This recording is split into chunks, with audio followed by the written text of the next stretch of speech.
Good evening and welcome to the Business Day. I'm Herman Green. Consumer prices rose by 4.8% over the last 12 months. The Statistical Institute of Jamaica, Statin, released the data indicating that the overall movement in prices during the months of January was negligible.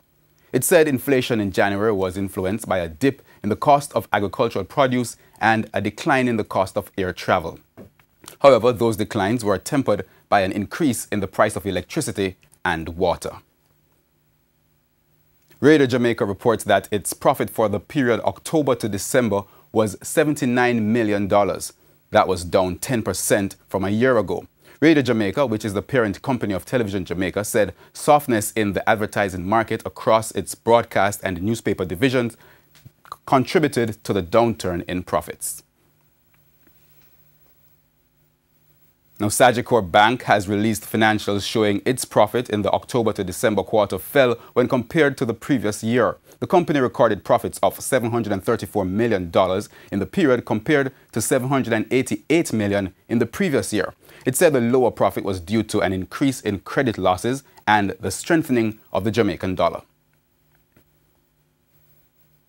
Currency trading ended today with the US dollar selling for $126.80. The Canadian dollar is selling for $99.73. The pound sterling costs $176.40, while the euro is going for $157.73.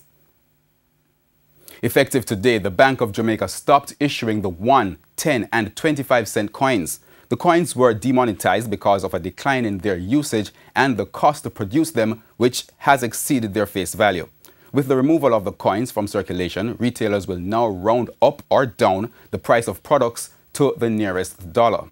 This rounding off should affect a consumer's total bill and not individual items unless only one item is being bought. The JSE index lost 954 points today, while the junior market index gained 25. Stocks posting gains included Cable and Wireless, Dolphin Cove, Jetcon, KLE Group, Mayberry Investments, Proven Investments, and T-Tech. Now, on the losing end were 1834 Students Living, Blue Power, Siboney Group, General Accident, Jamaica Broilers, Kingston Wharves, Sagicor Group, and Bisinka Group. And that's the Business Day. I'm Herman Green. Good evening.